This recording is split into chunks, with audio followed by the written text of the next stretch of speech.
Proclamação do Evangelho de Jesus Cristo segundo Marcos. Glória a vós, Senhor. Naquele tempo, vieram ter com Jesus alguns saduceus, os quais afirmam que não existe a ressurreição. Eles propuseram este caso. Mestre, Moisés deu-nos esta prescrição.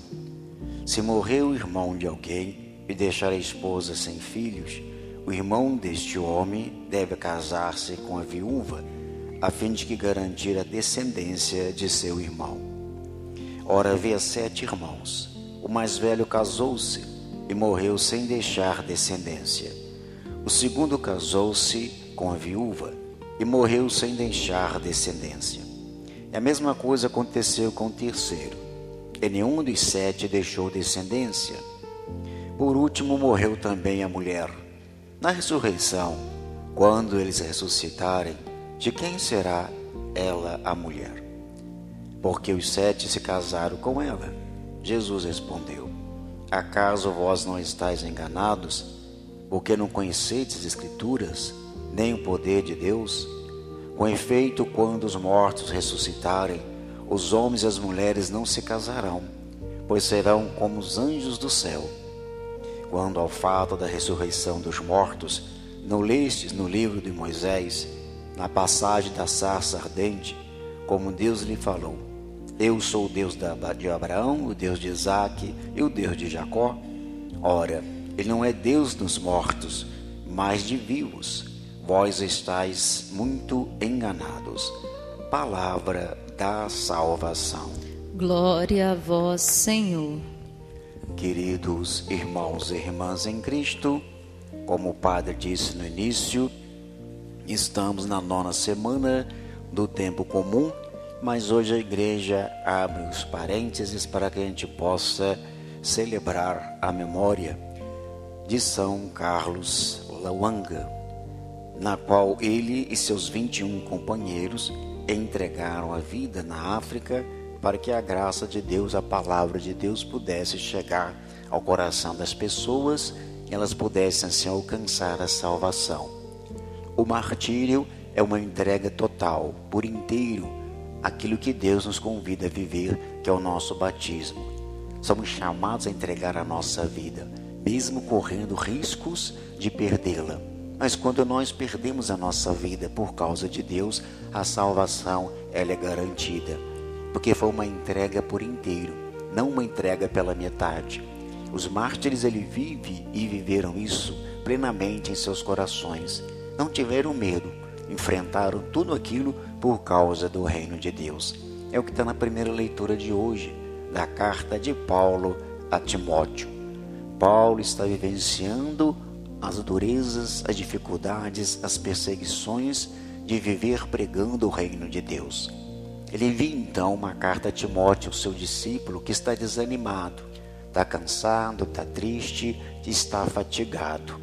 Como muitas vezes nós nos encontramos, não é verdade? Muitas vezes nos encontramos assim, cansados, desanimados, querendo largar tudo, deixar tudo. Parece que a oração nos coloca de pé, parece que tudo que acontece ao nosso redor é para nos tirar da graça de Deus. Então, ficando meio desanimado, encostamos Deus na parede, cobramos de Deus por que tanta perseguição, porque tantas coisas ruins acontecem, sendo que nós estamos te seguindo, sendo que nós temos fé em você. Mas a vida cristã, ela é assim. Jesus vai dizer para nós, ao abraçarmos a cruz, prepare-se para as provações, para as perseguições que elas virão. Que nós estaremos lutando contra tudo e contra todos para alcançar o quê? O céu. Por isso Jesus vai dizer, esforçai-vos para alcançar as coisas do alto, que é o céu. É um esforço que nós vamos fazer todos os dias da nossa vida para conquistar aquilo que Deus naquela cruz já nos garantiu. Então eu preciso vivenciar essa graça de Deus plenamente na nossa vida e deixar que Ele faça de nós a sua vontade. Por isso Timóteo passa por dificuldades como Paulo, mas ele está dizendo, aquilo que eu te ensinei, coloca em prática, tenha fé, segure nas mãos de Deus, não desanime, as batalhas serão muitas, mais a vitória acontecerá. Por isso que Paulo mais tarde vai dizer: combati um bom combate, guardei a fé e ganhei a coroa da salvação. Então nossa vida neste mundo é um combate, é uma luta espiritual muito grande, na qual nós devemos segurar nas mãos de Deus para sermos vencedores. Então dificuldade virá, as situações complicadas acontecerão, mas nós tenhamos a certeza da vitória em Cristo Jesus. Por isso não podemos desanimar, não podemos desistir. Precisamos colocar os nossos joelhinhos no chão e buscar cada vez mais olhar para Deus. Quando nós estamos desanimados, volta o seu olhar para Deus, não volta o seu olhar para o ser humano, que você vai acabar fraquejando, caindo e vai desistir da caminhada. Quando você estiver fraco, estiver triste, desanimado, o teu olhar tem que se voltar para Deus. É de lá que vem a nossa força, é de lá que vem a nossa fé, é de lá que vem a certeza de um Deus que habita em nós e nos ajuda a superar todas as dificuldades da vida. Está difícil a vida? É a oração que resolve. Está difícil a vida? Volta o seu olhar para o Senhor. Permita que o Senhor, com a ação do teu Espírito Santo, te ajude você a passar pelas intempéries da vida. Por isso, o Evangelho de hoje, o Senhor mostra para nós o que vai acontecer com todos nós quando estivermos caminhando fielmente na sua palavra. Aqui Jesus é interpelado, uma pergunta capciosa, uma pergunta para colocar Jesus no contrapé, para que Jesus pudesse dizer algo que pudesse incriminá-lo. Falando da ressurreição, dizendo uma historinha da viúva que casou com 7 e quando estiver no céu, ela será mulher de quem? Dos 7. É uma pergunta na qual eles não conheciam a palavra de Deus, não conheciam verdadeiramente o significado da ressurreição em Cristo Jesus.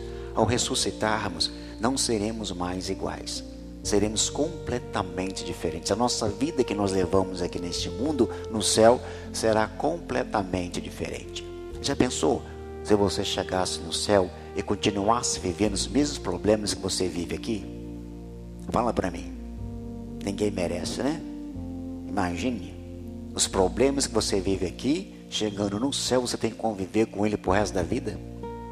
É muita coisa assim injusta, né? Então a gente precisa passar pelos problemas aqui. No céu é só tranquilidade, é só felicidade, é só paz. Por isso nós esforçamos para conquistar o céu aqui e chegar lá e vivermos a glória de Deus. Então lá nós seremos transformados, seremos como anjos. Não terá mais casamento, né? Para uns aí é alívio, né? Não terá mais casamento, não terá mais nada disso. Viveremos plenamente essa graça de Deus em nossos corações, porque lá seremos como irmãos, anjos vivendo plenamente diante da face de Deus. E por isso o esforço a gente tem que fazer aqui, para quando chegarmos lá, vivemos a eternidade em Cristo Jesus. Esses homens não entendiam, ou melhor, entendiam, mas queriam ver a resposta de Jesus. E Jesus então disse: vocês estão redondamente enganados.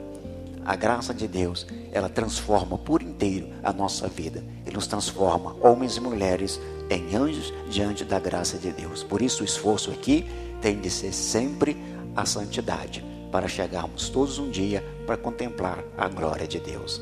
Amém?